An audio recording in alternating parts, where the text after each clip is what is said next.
Hello friends, सफलता express में आपका स्वागत है। तो चलिए स्टार्ट करता हूं आज पर्यावरण अध्ययन के संबंधित कुछ बहुत ही महत्वपूर्ण प्रश्न जो कि आने वाले आपके यूपी टेट, सुपर टेट और सी टेट 2020 से संबंधित प्रश्न हैं। तो चलिए देखते हैं। आप मुझे फॉलो कर सकते हैं फेसबुक पर, इंस्टाग्राम में और ट्विटर, व्हाट्सएप पर भी। तो चलिए स्टार्ट करता हूं। दिस इज अनादि मिश्रा। चलिए देखते हैं पहला क्वेश्चन। मक्के में सफेद कलिका रोग किस तत्व की कमी से होता है? ऑप्शंस देख लीजिए।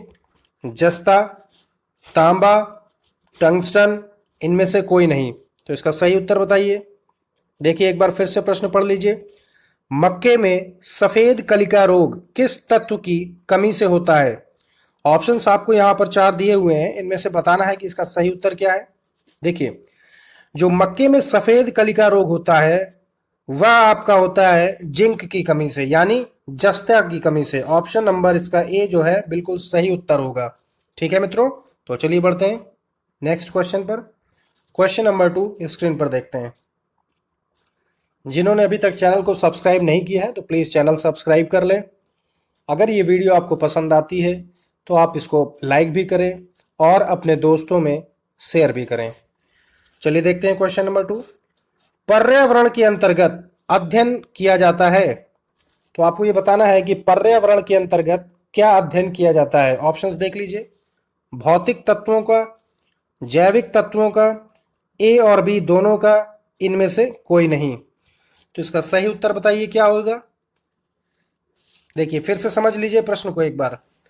पर्यावरण अध्ययन में क्या पढ़ा जाता है, किसका अध्ययन किया जाता है? ठीक है, तो देख लीजिए ऑप्शंस आपको बता दिए हैं।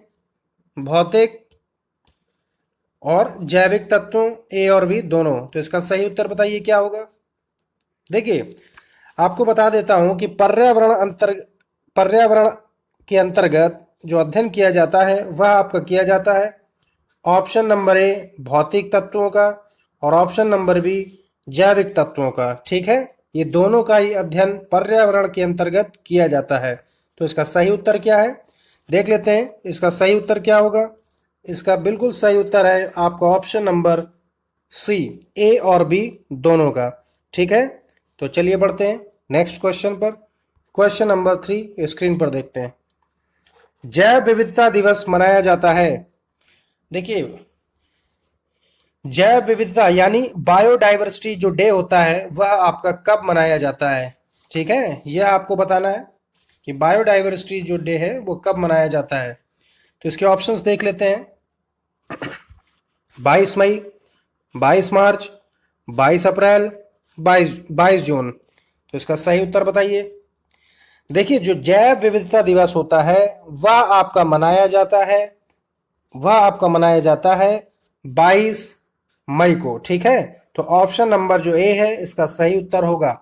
बायोडाइवर्सिटी डे मनाया जाता है आपका 22 मई को। ठीक है मित्रों, अब थोड़ा सा ऑप्शन हम लोग देख लेते हैं कि ये जो आपके 22 मार्च, 22 अप्रैल और आपके 22 जून दिए हैं, ये क्या क्या इनमें मनाया जाता है। ठीक है, देखिए पहला 22 मार्च, जो 22 मार्च है इस दिन आपका मनाया जाता है वर्ल्ड वाटर डे। क्या मनाया जाता है? World water day. ठीक है, मीन्स विश्व जल दिवस। ठीक है, 22 मार्च को। ठीक है मित्रों, 22 मार्च को वर्ल्ड वाटर डे मनाया जाता है, यानी विश्व जल दिवस। अब आगे देख लेते हैं 22 अप्रैल को क्या मनाते हैं। देखिए 22 अप्रैल को आपका जो है यह मनाया जाता है विश्व पृथ्वी दिवस। क्या मनाते हैं? विश्व पृथ्वी दिवस। विश्व पृथ्वी दिवस। ठीक है, विश्व पृथ्वी दिवस मनाया जाता है। ठीक है, तो चलिए बढ़ते हैं नेक्स्ट क्वेश्चन पर। Question number 4। ओजोन परत को सर्वाधिक क्षति निम्न में से किससे पहुंचती है? ऑप्शंस देख लेते हैं। Chlorofluorocarbon, carbon dioxide, sulphur dioxide, उपरोक्त सभी। तो इसका सही उत्तर देखिए क्या होगा। देखिए, जो आपकी ये जो आपका ओजोन परत होती है इसको जो क्षति पहुंचती है वो सबसे ज्यादा नुकसान इसको होता है आपके CFC से। किससे होता है मित्रों? क्लोरोफ्लोरोकार्बन से, CFC। ऑप्शन नंबर ए इसका बिल्कुल सही उत्तर है। ठीक है। अगर एक प्रश्न आपसे पूछ लिया जाए कि कार्बन डाइऑक्साइड की मात्रा हमारे वातावरण में कितनी है, इसका बिल्कुल सही उत्तर बताइएगा कितनी होगी। देखिए, जिनको नहीं मालूम है उनको बता देते हैं, 0.03% है। कितनी है? 0.03% कार्बन डाइऑक्साइड हमारे वातावरण में प्रेजेंट है। और आपको मालूम होना चाहिए कि इसी के कारण से गर्मी भी बढ़ जाती है। ठीक है, तो इसको घटाएंगे कैसे? कार्बन डाइऑक्साइड कम उत्सर्जित हो उसके लिए हमें यह करना है कि उसके लिए ज़्यादा से ज़्यादा पेड़ों को लगाना है, पेड़ों को काटना नहीं है। अगर हम पेड़ काटेंगे तो कार्बन डाइऑक्साइड की मात्रा बढ़ने लगेगी, क्योंकि ऑक्सीजन घटने लगती है। ठीक है, तो चलिए बढ़ते हैं नेक्स्ट क्वेश्चन पर। क्वेश्चन नंबर 5 स्क्रीन पर देखते हैं। पारिस्थितिकी विज्ञान में अध्ययन किया जाता है, यह देख लीजिए कि जो आपका इकोलॉजी है ये क्या होता है, किसकी स्टडी करते हैं हम इकोलॉजी में। ठीक है, इसको अच्छे से समझ लीजिए थोड़ा सा। ऑप्शंस देख लीजिए, वातावरण एवं जीवों के संबंधों का, पृथ्वी का, जैव मंडल का, वातावरण एवं जीवों का। तो इसका सही उत्तर देख लीजिए क्या होगा। देखिए, जो आपका वर्ड है इकोलॉजी, ठीक है, सबसे पहले हमें यह जानना है कि पारिस्थितिकी का जो शब्द है वह किसने प्रतिपादित किया था, सबसे पहली बात। ठीक है, देख लेते हैं। The word ecology was coined by German scientist Ernst Haeckel. ठीक है, जो हैकल साहब थे, हैकल, उन्होंने ही आपका जो वर्ड है इकोलॉजी यानी पारिस्थितिकी, इसको प्रतिपादित किया था। ठीक है, am I clear to all? अब थोड़ा सा देख लेते हैं कि इसकी डेफिनेशन क्या होगी, क्योंकि आपसे ये पूछ रहा है ना कि इसमें अध्ययन क्या किया जाता है। तो देख लेते हैं। जो पारिस्थितिकी विज्ञान होता है, इसमें जो आपका अध्ययन होता है वह अध्ययन होता है वातावरण एवं जीव के संबंधों का। ठीक है, क्या होता है? वातावरण एवं जीव के संबंधों का। तो ऑप्शन इसमें कौन सा सही उत्तर हो जाएगा? उत्तर जो है आपका वह हो जाएगा option number A. Is it clear? Ecology में जो स्टडी होती है, ecology is the study of relationship between organisms and environment. Am I clear to everyone? ठीक है, समझ में आ गया होगा। पारिस्थितिकी विज्ञान का जो पारिस्थितिकी जो शब्द है वह प्रतिपादित किया गया था अर्नेस्ट हैकेल के द्वारा। ठीक है, और पारिस्थितिकी में हम किसका अध्ययन करते हैं? वातावरण एवं जीवों के अध्ययन संबंधों का। ठीक है, तो चलिए बढ़ते हैं नेक्स्ट क्वेश्चन पर। क्वेश्चन नंबर 6 स्क्रीन पर देखते हैं। जिसने अभी तक सब्सक्राइब नहीं किया है तो प्लीज़ चैनल को सब्सक्राइब कर लें, और अगर आपको ये वीडियो पसंद आती है तो प्लीज़ आप इसको लाइक भी करें और आप अपने मित्रों में शेयर करें। देखते हैं क्वेश्चन नंबर 6, किसे टाइगर राज्य कहा जाता है? बहुत अच्छा प्रश्न है। किसे टाइगर राज्य कहा जाता है? एक टाइगर स्टेट है, इनमें से कौन सा है वो बताना है। ऑप्शंस देख लीजिए, कर्नाटक, मध्य प्रदेश, उत्तराखंड, पश्चिम बंगाल। तो इसका सही उत्तर बताइए क्या होगा। देखिए, जो आपका टाइगर स्टेट है वह है आपका ऑप्शन नंबर बी, यानी मध्य प्रदेश, एमपी। ठीक है, ये जो एमपी है यही है आपका tiger state. Am I clear to everyone? तो चलिए बढ़ते हैं अगले प्रश्न पर। क्वेश्चन नंबर 7, विश्व की सबसे बड़ी प्रवाल भित्ति ग्रेट बैरियर रीफ किस देश में है? यह आपको बताना है कि ये कहां पर हो सकती है। ऑप्शंस देख लेते हैं, ऑस्ट्रेलिया, ब्राजील, नॉर्वे, कांगो। तो इसका सही उत्तर बताइए क्या है मित्रों। देखिए, विश्व की सबसे बड़ी प्रवाल भित्ति जो होती है, पहला क्वेश्चन तो यही बनता है आपका कि विश्व की सबसे बड़ी प्रवाल भित्ति कौन है? तो वह आपकी है ग्रेट बैरियर रीफ। ठीक है, समझ में आया? क्वेश्चन के कई प्रकार हो सकते हैं, जरूरी नहीं है कि जो क्वेश्चन मैं आपको बता रहा हूं यही आपके एग्जाम में आ जाए, क्योंकि क्वेश्चन से भी क्वेश्चन बनते हैं। ठीक है, तो देख लेते हैं, विश्व की सबसे बड़ी प्रवाल भित्ति है ग्रेट बैरियर रीफ। अब ये कहां पर है ये भी जान लेते हैं। जो आपकी ग्रेट बैरियर रीफ है यह है आपकी ऑस्ट्रेलिया में। कहां पर है? यह है आपकी ऑस्ट्रेलिया। ऑप्शन नंबर ए इसका बिल्कुल सही उत्तर है। अब थोड़ा सा ऑस्ट्रेलिया के बारे में भी जान लेते हैं। देखिए, ऑस्ट्रेलिया आपको मालूम होना चाहिए कि ये एक कॉन्टिनेंट भी है और ये एक देश भी है। ठीक है, ऑस्ट्रेलिया क्या है, एक कॉन्टिनेंट भी है और एक देश भी है। तो चलिए बढ़ते हैं नेक्स्ट क्वेश्चन पर। क्वेश्चन नंबर 8 स्क्रीन पर देखते हैं। भारत का सर्वप्रथम राष्ट्रीय उद्यान कौन सा है? वेरी वेरी इंपॉर्टेंट है और ये कई एग्जामों में भी आ चुका है। तो देख लेते हैं ऑप्शंस। भारत का सर्वप्रथम राष्ट्रीय उद्यान कौन सा है? ऑप्शन नंबर ए कान्हा राष्ट्रीय उद्यान, दुधवा राष्ट्रीय उद्यान, राजाजी राष्ट्रीय उद्यान, कॉर्बेट राष्ट्रीय उद्यान। तो इसका सही उत्तर देख लिए क्या होगा। देखिए, पहली बात तो जो कान्हा आपका राष्ट्रीय उद्यान दिया गया है, इसका जो सही उत्तर होगा आपका कान्हा जो है वह है आपका एमपी में। कहाँ पर है? एमपी में है। ठीक है मित्रों, और एकमात्र जो आपका राष्ट्रीय उद्यान है वह है आपका उत्तर प्रदेश में। दुधवा नेशनल पार्क कहाँ पर है? उत्तर प्रदेश में है, लखीमपुर के आगे, लखीमपुर खीरी के आगे ये बसा हुआ है उत्तर प्रदेश में, दुधवा नेशनल पार्क। ठीक है, अब आगे देख लेते हैं कि राजाजी नेशनल पार्क कहाँ पर है। देखिए, राजाजी नेशनल पार्क है आपका यूके में, यूनाइटेड किंगडम में नहीं, उत्तराखंड में। ठीक है, आपका जो राष्ट्रीय उद्यान है राजाजी, ये आपका है उत्तराखंड में। अब एक बचता है लास्ट में कॉर्बेट नेशनल पार्क। देखिए, आपको बता देता हूं कि जो भारत का राष्ट्रीय उद्यान है, जो सर्वप्रथम राष्ट्रीय उद्यान था, वह आपका है कॉर्बेट नेशनल पार्क, यानी Hailey's National Park. Option number D इसका बिल्कुल सही उत्तर है। और आपको बता देता हूं कि ये इसकी स्थापना जो वर्ष जो है वह आपकी हुई थी 1936 में इसकी स्थापना की गई थी। ठीक है, इसका अन्य नाम भी है हेली नेशनल पार्क। ठीक, और कॉर्बेट नेशनल यानी Jim Corbett national park was the first national park of India. Am I clear to everyone? तो चलिए बढ़ते हैं अगले प्रश्न पर। क्वेश्चन नंबर 9, पर्यावरणीय पुस्तक रेड डाटा बुक में किसकी सूची शामिल है? देखिए, एक रेड डाटा बुक होती है। ठीक है, समझ में आया सभी को? रेड डाटा बुक जो है इसके अंतर्गत कौन से प्राणी आते हैं, ये ऑप्शंस पहले देख लेते हैं, फिर आपको समझा दूंगा कि रेड डाटा बुक एक्चुअली है क्या। विलुप्त प्राय जीवों की सूची, नक्सलवादी सूची, समृद्ध जीवन की सूची, जंगली जीवों की सूची। देखिए, पहले तो हम यही समझ लेते हैं कि रेड डाटा बुक है क्या एक्चुअली। देखिए, एक अंतरराष्ट्रीय संस्था है जिसका नाम है आपका आईयूसीएन। ठीक है, आईयूसीएन एक अंतरराष्ट्रीय संस्था है।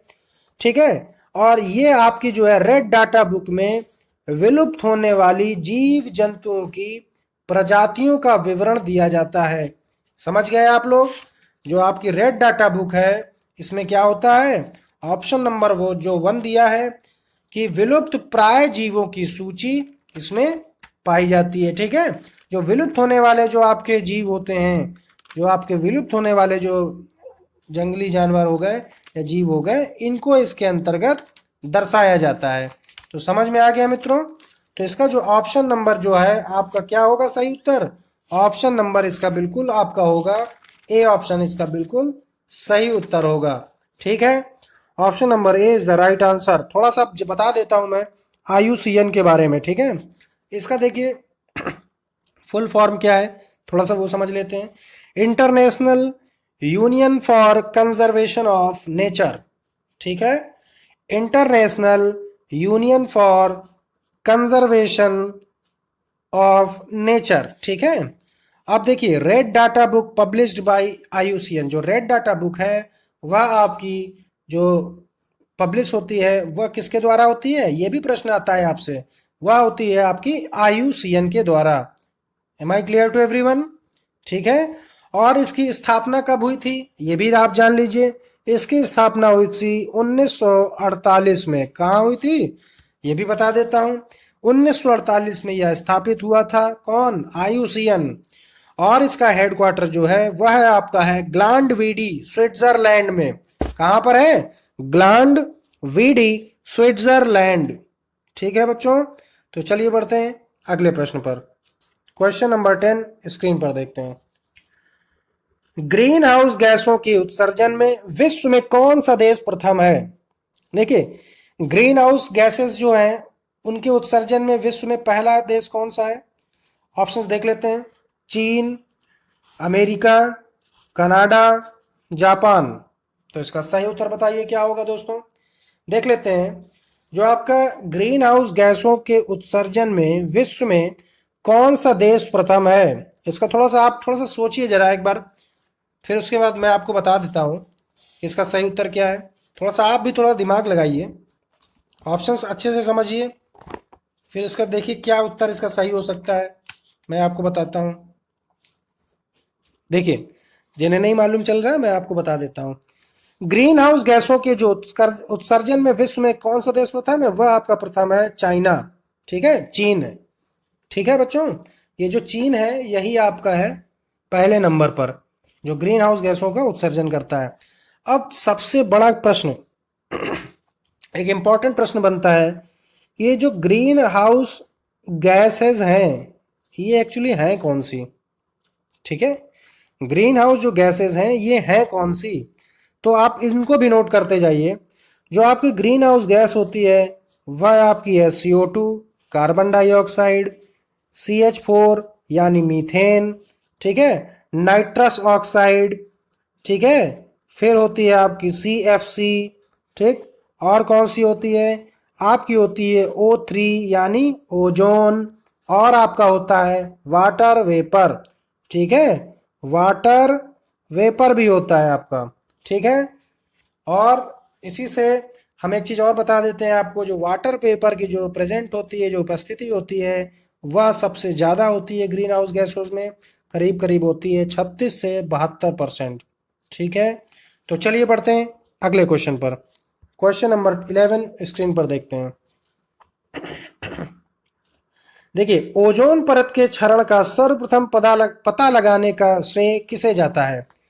ये देखिए, ओजोन जो डिप्लीशन होता है उसको सबसे पहले किसने पता लगाया था, ये हम बता देते हैं आपको। ऑप्शन देख लीजिए, फोरमैन, ब्रैडमैन, हैकल, जॉनसन। इसका सही उत्तर क्या होगा बताइए। देखिए, जो ओजोन परत के जो क्षरण है उसका जो सर्वप्रथम पता लगाया था वो लगाया था आपके ऑप्शन नंबर ए फोरमैन ने। ठीक है, फोरमैन ही थे जिन्होंने ये बताया था कि ओजोन डिप्लीशन बहुत तेजी से हो रहा है और इसको हमें बहुत जल्दी कंट्रोल करना है, अन्यथा बहुत बड़ी प्रॉब्लम आ सकती है पृथ्वी पर। ठीक है, तो चलिए बढ़ते हैं अगले प्रश्न पर। क्वेश्चन नंबर 12 स्क्रीन पर देखते हैं। Please don't forget to subscribe my channel. If you like my videos, please hit the like button and share with your friends। ठीक है, तो चलिए बढ़ते हैं। निम्न में से किसका संबंध पारिस्थितिकी संतुलन से नहीं है? बहुत अच्छा प्रश्न है ये। देखिए, पारिस्थितिकी संतुलन, ठीक है, से नहीं है, ऐसा कौन सा आपको बताना है। और ऐसे प्रश्न आपके बहुत पूछे भी जाते हैं जिनमें नहीं है शब्द लगा होता है। तो देखिए, पारिस्थितिकी यानी आपका इकोलॉजी। ठीक है, अब देखिए, जल प्रबंधन, वन्य जीव सुरक्षा, वन रोपण, औद्योगिक प्रबंधन। आपका सही उत्तर बताइए क्या होगा। देखिए, जो निम्न में से किसका संबंध पारिस्थितिकी संतुलन से नहीं है, वह है आपका है औद्योगिक प्रबंधन। ठीक है, ऑप्शन नंबर इसका जो डी है ये इसका बिल्कुल सही उत्तर होगा। देखिए, जल प्रबंधन, ऑब्वियस सी बात है, जल है, ठीक है, तो इसका संबंध पारिस्थितिकी से होना है।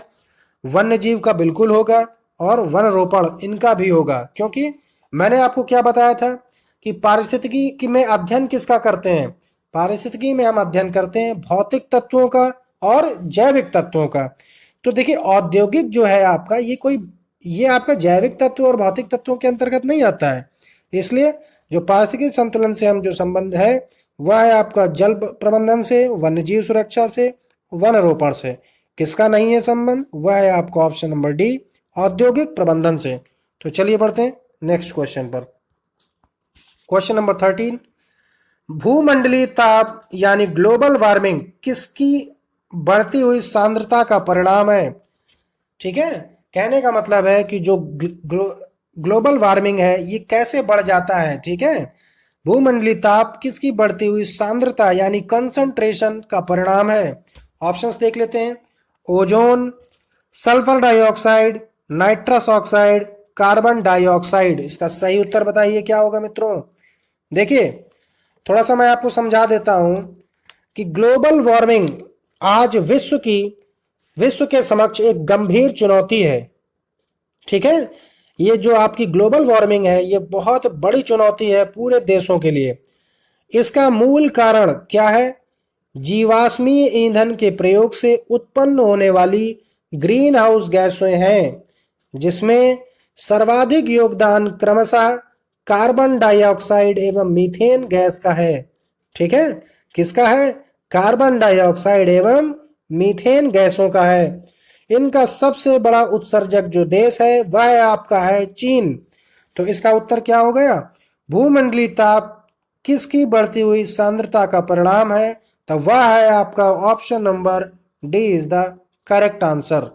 अब देखिए थोड़ा एक और जान लेते हैं कि ग्लोबल वार्मिंग अगर बढ़ेगी या गर्मी बढ़ेगी या जो हमारा कार्बन डाइऑक्साइड है नेचर में बढ़ेगा तो उससे हमारा हानि क्या होगी। देखिए अगर हमारी जो कार्बन डाइऑक्साइड है ये वातावरण में जब बढ़ जाएगी, पहली बात तो है कितनी, ये आपकी है 0.03% है। ठीक है, जो कार्बन डाइऑक्साइड है 0.03% है अभी आपके कार्बन डाइऑक्साइड वातावरण में। अगर हमारी कार्बन डाइऑक्साइड बढ़ती है तो ग्रीन जो ग्लोबल वार्मिंग है ये भी इंक्रीज होगी। इससे एक्चुअली प्रॉब्लम ये होगी जो ग्लेशियर्स हैं हमारे, ठीक है, जो पहाड़ हैं बर्फ के ग्लेशियर्स, वो क्या होंगे? पिघलना शुरू हो जाएंगे। और जब वो पिघलेंगे तो आपका क्या होगा? समुद्र में जो पानी है उसका लेवल क्या होगा? बढ़ेगा। तो ऑब्वियस सी बात है अगर समुद्र में पानी बढ़ेगा तो जो भी लैंड मास हैं, जो भी पृथ्वी के जो जो नज़दीक हैं जो हमारे समुद्र तट में, वो क्या होंगे? वह आपके राज्य, जिले, वह आपकी जगह क्या होंगी? डूबने लगेंगी। ठीक है, तो चलिए बढ़ते हैं अगले प्रश्न पर। क्वेश्चन नंबर 14, राष्ट्रीय पर्यावरण शोध संस्थान यानी नीरी, ठीक है, यानी नीरी आपका कहां पर है? ठीक है, नीरी आपका कहां पर है ये आपको बताना है। देखिए ऑप्शंस देख लीजिए। राष्ट्रीय पर्यावरण शोध संस्थान आपका जो है कहां पर है? बेंगलुरु में है, इंदौर में है, नागपुर में है, कहां पर है ये आपको बताना है। ये कहां पर है? इसका सही उत्तर बताइए कहां पर हो सकता है। थोड़ा सा सोचिए जरा, इसका उत्तर कहां पर है। देखिए जो आपका नीरी है यह आपका है नागपुर में। आपको थोड़ा सा रटने का भी मैं बता देता हूँ, रटना नहीं होता है लेकिन फिर भी आपको थोड़ा सा समझा देता हूँ कि नीरी नागपुर, ठीक है, नीरी नागपुर, इस तरह से आप इसको याद कर सकते हैं कि नीरी नागपुर। ठीक है बच्चों, इस तरह से आप इसको ध्यान भी कर सकते हैं। और आपको ये बता देता हूँ कि जो नीरी है इसकी स्थापना वर्ष कब हुआ था ये भी आपको मालूम होना चाहिए कि नीरी का स्थापना वर्ष कब हुआ था। यह हुआ था आपका 1958 में। कब हुआ था? 1958 में। ठीक है, am I clear to everyone? समझ में आया आप सभी के? तो चलिए बढ़ते हैं अगले प्रश्न पर। Question number 15। देखिए ऑप्शन, देखिए इसमें क्या बता रहा है आपका, निम्न में से किसी एक को छोड़कर देश की प्राकृतिक पूंजी में आते हैं। बहुत अच्छा प्रश्न है, कब आते हैं? देखिए कौन कौन से आते हैं ये थोड़ा सा देख लेते हैं। वन, सड़कें, जल, खनिज। इसका सही उत्तर बताइए क्या होगा। देखिए निम्न में से किस एक को छोड़कर अन्य प्राकृतिक पूंजी में आते हैं? इसका सही उत्तर क्या है? देखिए जो प्राकृतिक पूंजियां होती हैं, जो नेचर आपका है वह क्या है? देखिए वन क्या होता है? ये वन ये प्राकृतिक है। जल क्या है? ये भी प्राकृतिक है। और आपका खनिज क्या होता है? ये भी प्राकृतिक होता है। लेकिन जो सड़कें होती हैं ये प्राकृतिक नहीं होती हैं। इनको क्या होता है? ये मैनमेड होती हैं, इनको मनुष्य बनाता है। ठीक है, तो जो आपका उत्तर हो जाएगा निम्न में से किसी एक को छोड़कर देश की प्राकृतिक पूंजी में आते हैं। ठीक है, निम्न में से एक को छोड़कर वो कौन आते हैं? वो जो आपका उत्तर हो जाएगा ऑप्शन नंबर बी, सड़कें। जो आपकी रोड होती हैं या आपकी प्राकृतिक पूंजी यानी कैपिटल, जो आपकी जो है नेचुरल कैपिटल होती है, इसमें नहीं संबंधित है। ठीक है, इसी के साथ ये क्लास समाप्त होती है। Till then bye bye and have a nice day.